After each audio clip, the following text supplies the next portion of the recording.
unhappy, darling? Yes, completely. Your hand is as cold as a dead fish. My love, that is a dead fish. Wake the children.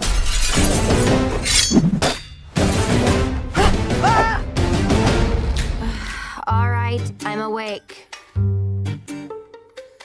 Welcome to a special Halloween episode of Behind the Screen. Today, we're talking with brothers Mychael Danna and Jeff Danna, composers of the recently released Addams Family animated movie, featuring a voice cast that includes Oscar Isaac, Charlize Theron, Snoop Dogg, and Bette Midler. Mychael is the Academy Award-winning composer of Life of Pi, and Jeff's solo film credits include Silent Hill and The Kid Stays in the Picture. Together, they have done extensive TV work, as well as features including the scores for The Breadwinner, The Good Dinosaur, and Pixar's upcoming animated adventure, Onward. I'm Carolyn Jardina. Welcome to the Hollywood Reporters Behind the Screen.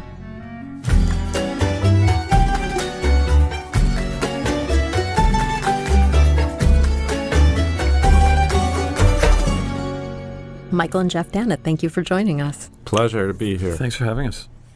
So did you used to watch the Addams Family as kids? Oh, yes. Absolutely. That's in the sweet spot of my youth. Definitely on our little black and white TV, it was a staple for sure. And I loved it. It was different than anything else. And it had a kind of darkness to it that piqued interest in me. Did you have a favorite character? You know, I think like in the film that we've done, Wednesday, I have a major crush on her. She's amazing. And it's just, I love her sense of humor, the darkness and humor. But as a kid, I think Morticia kind of caught my eye. Something about that characterization. I love the music. I love the harpsichord and organ that I heard and that they literally played on the show. So, yeah, it was a big favorite of mine. And I'm a little older than Jeff, and so I think he might have kind of missed it. Do you remember it as a kid? I absolutely remember that song. Right. Yeah, I remember the show, and I liked Lurch, but I was sort of terrified of him. But I remember... Was it still on when you were a kid? It was on after school. And I can remember going out to play afterwards, and the song would just ring on in my head, more than the episodes with that song, my young musical bent, I guess. So a lot of fun for us to circle back in 2019 and have our own crack at it. Right. Well, why don't we start with that? The first cue we're going to listen to is Welcome to the Addams Family, and that was your take on the tune that we all know so well. How did you approach that? Well, Conrad Vernon, one of our co-directors with Greg Tiernan, he, starts the movie in the old country in some unspecified European location. And he said, let's have some fun with the, old seat of the family house there in something like Southeast Europe. So he said, let's do a gypsy thing. Let's color this whole thing with a gypsy vibe. It will separate it from the other scores in the other films. I think we can have a lot of fun with that. And so the first track here is the main title sequence, and we just took the themes and turned them on their head into gypsy mode, gypsy rhythms, gypsy instrumentation, and had a lot of fun moving through 2 or 3 different musical passages with it. And it gave me a chance to play some of my gypsy guitars. Mike's the keyboard man in the family. I'm the guitar man. And so it gave us a chance to really explore that stuff. And particularly we featured a Bulgarian tambura, which is a great Eastern European folk guitar, and something called a bandurria, which is this 12-string little Spanish instrument, which we used for a ton of the melodies. It's a bit of a bear to play, a bit demonic to keep it in tune and stuff, but it was a lot of fun, and those are featured heavily in this first track.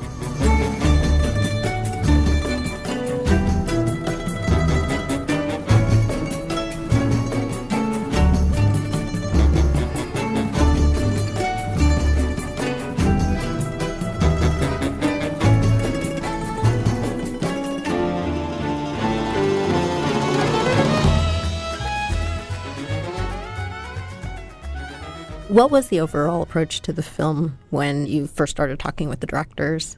Mychael, do you want to start? Yeah, so we definitely wanted to get this kind of vaguely Eastern European gypsy idea. We wanted to mix in some of the kind of Gothic elements, the pipe organ and harpsichord, which is kind of my department, the slightly out of tune Victorian piano, those kind of elements, and a bit of kind of the emo Victorian romanticism. So there's a little bit of that mixed in with this Eastern European. So that's kind of the cocktail that we're working with. One of our main go-to guys, this percussionist named Quinn, took apart all these Victorian clocks and made this unbelievable kind of percussion instrument out of it. So it just kind of it would cover a whole floor of these parts of clocks and hitting parts of them. And so a lot of the stings and a lot of the percussion moments in the film are the sounds of springs and chimes and things from these old clocks, which just it really fit just beautifully the feeling we were trying to create. And this was recorded here in Los Angeles. It was recorded here in the building we're sitting in right now, Warner Brothers, at the Eastwood scoring stage. That's where we are. Would you talk about some of the other instruments that you incorporated into the score? I think that's pretty much a good summary. A lot of gypsy guitar stuff. You played a lot of different guitars. Yeah. Jeff has a stable of, it's got to be 8.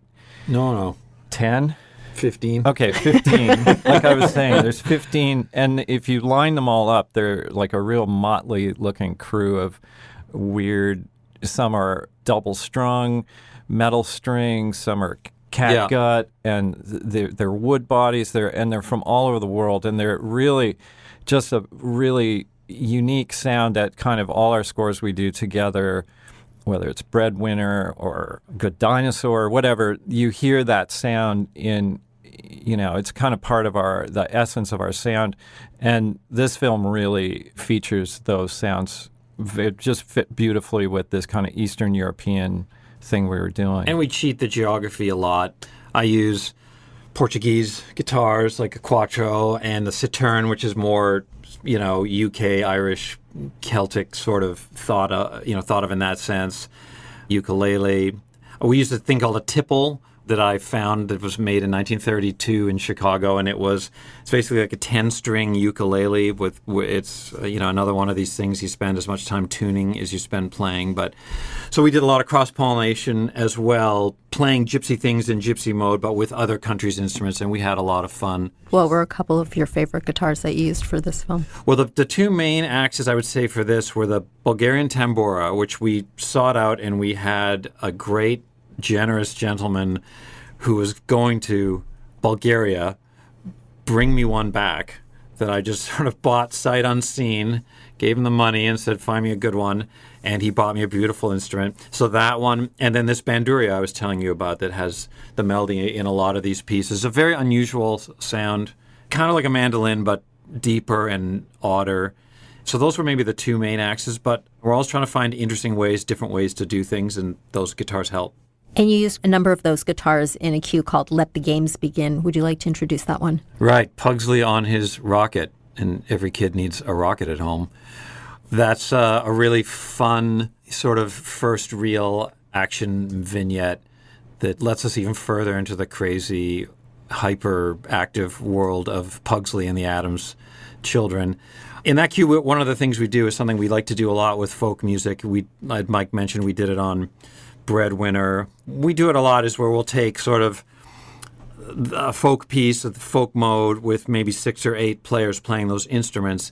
And then over top of that, and in the case of this cue, bursting in and out is a full orchestra playing in the same mode, the same rhythms, but adding giant scope to it. So you'll hear that in this piece. There's all this guitar stuff flying along with percussion and fiddle and some great fiddle work there by Mark Robertson, violin player.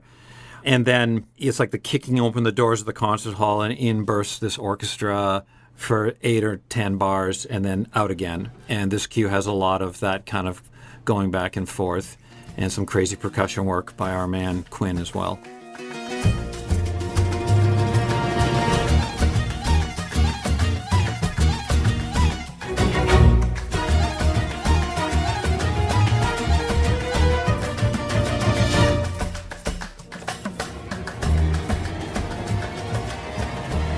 And Michael, you played quite a bit on this score as well. Would you talk about that? Yeah. So Jeff and I played in bands when we were younger, and I played synths and so on. But I also, working my way through college, I was a church organist. So you can see how the Addams Family, as a kid, really influenced my whole life path, really.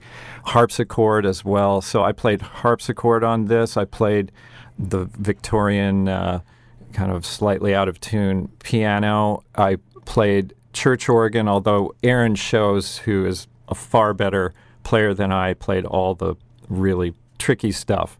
But that was really fun to kind of bring in the organ part of my development of my life. I spent many years in the organ pit, and so that was really fun to revisit here. The next cue we're going to listen to, I believe you played on this one, is called Wednesday's Wish. Would you like to introduce that cue?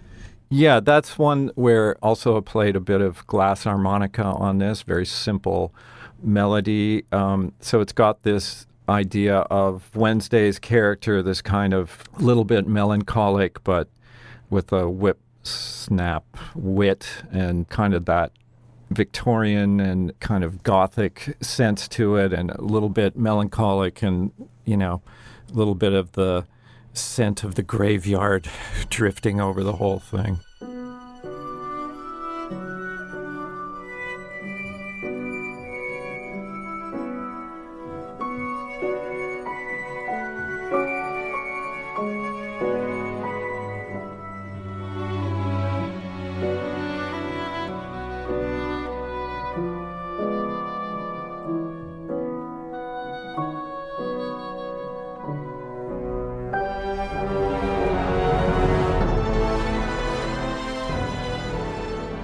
The next cue is Give My Creatures Life, and Jeff, I believe you've described this as old school Vincent Price horror music. Would you elaborate? Yeah, that was a thing where, actually the feature thing, the first thing you hear is that musical saw, which is one of the colors in this score that was a lot of fun to use. It's the Addams Family. We can go old school a little bit with that aspect of it. So that's the first thing. There's a ton of organ, then that was your thought. Yeah, and there's a bit of a doff of the hat to Powerhouse, yeah. Right. That's kind of just a little bit of how the cue starts, which, of course, people of the last few generations introduced to the sound of Powerhouse through Bugs Bunny, all the building a factory scenes. That sound is also really deep in all of us kids from that era. So Wednesday is here in science class bringing a frog back to life. Spoiler alert. And so there's the sound of her building this whole, all the old school Frankenstein gizmo that she's going to bring the creature back to life with. So she's building it, and we have the sound of dip it, dip it, dip it, dip it, dip it. We have the old Powerhouse, and we got saxophones honking away. Again, kind of a little bit of a callback to that 30s sound. And then, the saw is featured. There's a lot of organ, which, of all powerful instruments, this beats like a SG through a high-watt amp any day. Like, there's just nothing like the feeling of being alone in a church at night in the dark and playing full organ, hitting the pedals and two manuals, and that is the most powerful instrument on earth. So there's a bit of that in here, too, and the orchestra flailing away. Yeah, it was a really fun one to do.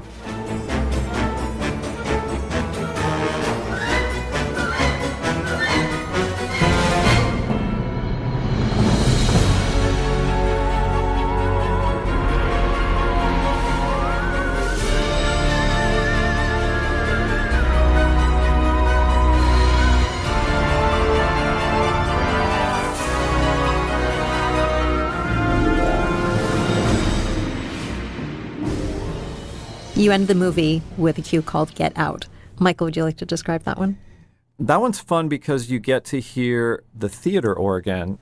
Our pal, composer Nathan Barr, rescued the Fox Wurlitzer theater organ, which was installed originally in 1928, and tragically was removed, stored away, and Nathan was able to get a hold of it. He literally built a studio around it, and it's the most incredible place. Yeah.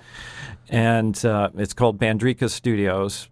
So we went out there and we played most of the organ parts on this theater organ.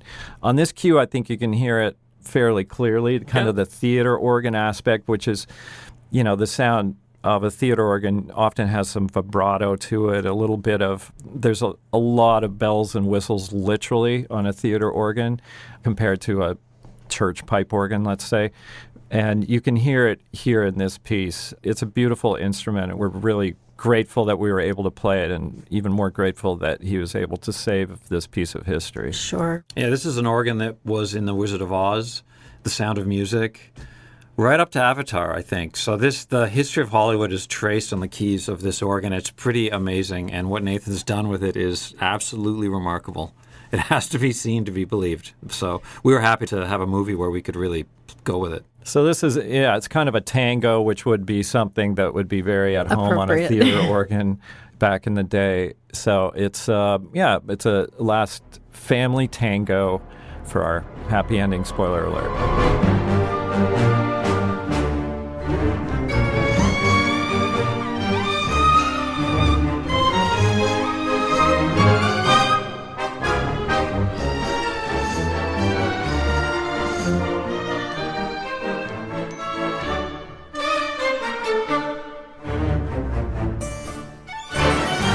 Let's talk a bit about your creative process when the two of you are composing together. Does one of you pick one cue, one the other? Do you work on them together? We'll usually divide up what the themes are, get an overview of what the cornerstones of the theme have to be. We'll need a theme for Wednesday. We'll need a theme for the Addams Family, for example, in this film. We'll need to, at some points, tip the hat to the television theme, which the audience expects, and we were happy to give them that familiar tune throughout the score in some places as well. So we'll divide up where those building blocks are, and then we'll just start, and we'll dive in, and I'll take one, he'll take another, I'll take the next, he'll take the next, and then we'll just start playing them for each other. And sometimes, we'll cross-pollinate ideas right away, or sometimes we'll just comment on each other's themes until we think they're really strong, and then we just dive into the film and start scene by scene. Yeah, and we send files back and forth. Sometimes, it'll just be, oh, that's great. Or sometimes it'll be, hey, send me that file. Let me play around with the second half of this theme, the second 8 bars. I got an idea there, and send it back. So there's some of that. And then it ends up all mixed up so that you're ending up, because, in the motivic way of writing film music, you end up quoting different themes, within cues. And so you'll go from this motif to this motif, and and by the end of it, you often can't remember who began this motif because it's so much a part of your own work.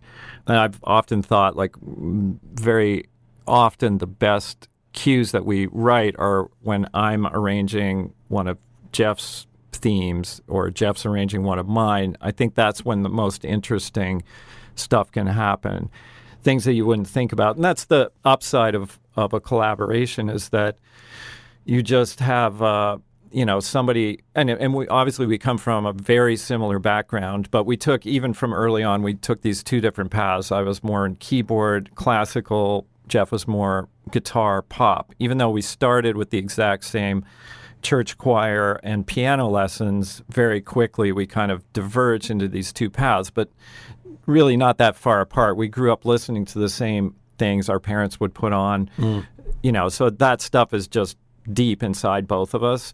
So even though that we have these very similar backgrounds and upbringing and just makeup and view of the world and everything, but there are profound differences. And so Jeff has a way of looking at a cue that I don't, and he'll say, you're missing this aspect. Oh, yeah, right. Okay. And then I do the same thing, and we have various strengths and weaknesses that we both know pretty well now.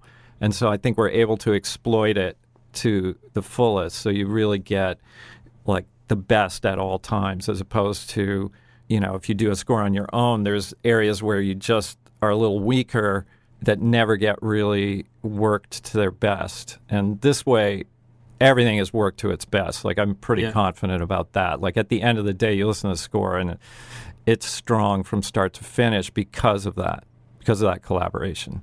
Well, let's talk a bit about your background. The both of you were born and raised together in Canada. I know you had a lot of musical instruments when you were growing up. How'd you get into the business then? We were both given these piano lessons when we were young. Mike got the good piano teacher. All right. Firstborn, golden child, you know how it is. So he got Mr. Gunton, who was Mike still speaks fondly of. Oh, yeah. By the time I came along and it was my turn, my parents were singing the choir at a church, and I think they just thought, oh, well, you know, we got this organist who's now our friend. We see him socially. We'll just throw Jeff at this guy. Well, I ended up going to him, too. I didn't know that. No, that's what happened is that basically Mr. Jim Gunton, he, at a certain point, he said, no, I'm only good with, like, up to a certain level. Oh, okay. And so I got booted over to Hopkins. I had no idea you endured Mr. Hopkins. Oh, yeah. So what happened was Mr. Hopkins, I'm guessing at this point in time, very talented guy, I'm guessing, he didn't want to be teaching reluctant, daydreaming kids, you know, how to play piano. I mean, this guy was like way beyond it. He was a master organist, and here come these kids in grade 3, 4, and 5 playing their scales wrong. So I didn't have a very good time there. To cut a long, torturous story short, I really hated it. I can remember saying to my mom, I hate music. I want to quit music. Don't ever make me go see Mr. Hopkins again. And so finally I got to quit right around the time that I heard Rock and Roll All Night on the radio when I was about 10. True confessions time. And went, oh, wow, 2 electric guitars through Marshalls. That is a really awesome sound. And Mike was in a band by then. And so, well, our singer has an extra guitar. I'll bring it over. And he showed me my first few chords. Down by the River by Neil Young, I believe, was the first song he showed me. So and those literally are still the only chords I know. I have not developed at all since then. Next thing you know, I was 16 hours a day. I had that thing in my hand, just sleeping with that guitar, and loved it. Off I went in that direction, you know, guitars, pop songs.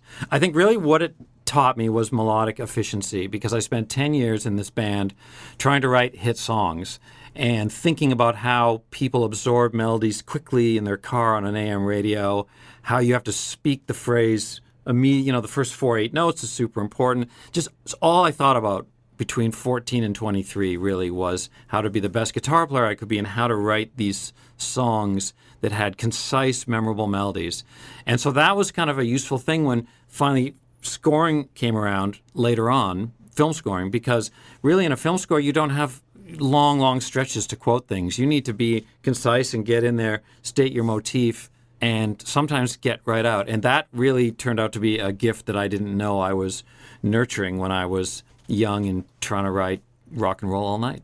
Yeah, and I spent age 14 to 23, you know, working on voice leading, Renaissance counterpoint, and, you know, orchestration. So, as well as being in a band, and for me, progressive rock of that time in the 70s, the early Genesis, King Crimson, that kind of thing, that's why I'm a musician, really. Those things, that marriage between melodic pop music and folk music and orchestral classical tradition, that kind of marriage of those disparate elements is something that really, you know, to me was the most important thing in life. And I think I've continued that urge to combine things that aren't really supposed to be together. I've kind of spread out into other cultures and so on and mixed things, brought in elements from different musical cultures and mixed them together. So yeah, we spent our kind of formative years doing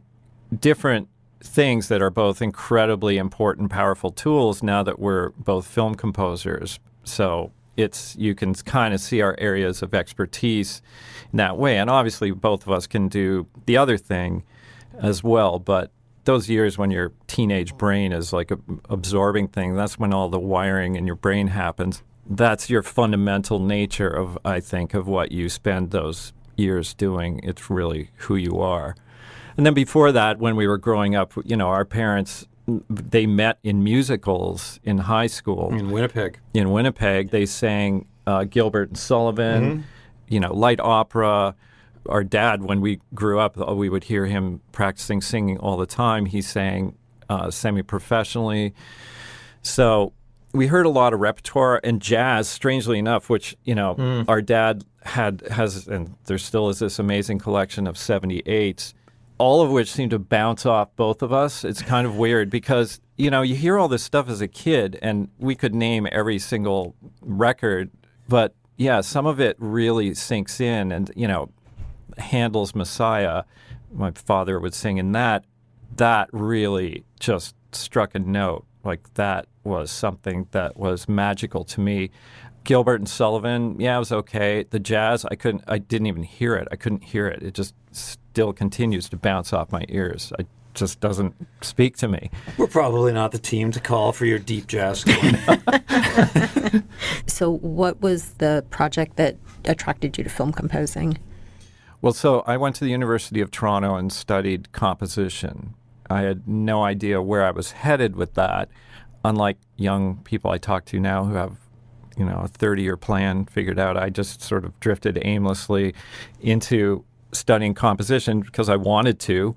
I had no idea where that was headed. I have no interest in film music at that time.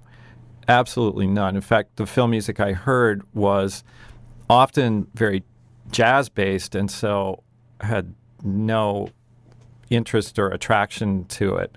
And the kind of big orchestral scores, they just didn't appeal to me. So it wasn't on my radar at all. And then growing up in a suburb of Toronto, there was no access to that world anyway, or there didn't seem to be. Yeah. So it just seemed like some other planet, basically. Yeah.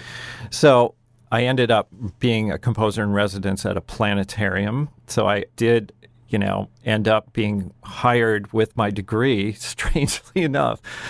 But while I was in my last year one of the things I did through college was do music and sound effects for various theater groups around campus, which I really loved. I loved the theater people. I liked the feeling of being part of a team and having music as being part of something as opposed to just the music itself. So I really responded to that and liked the people, and I liked the spirit of it.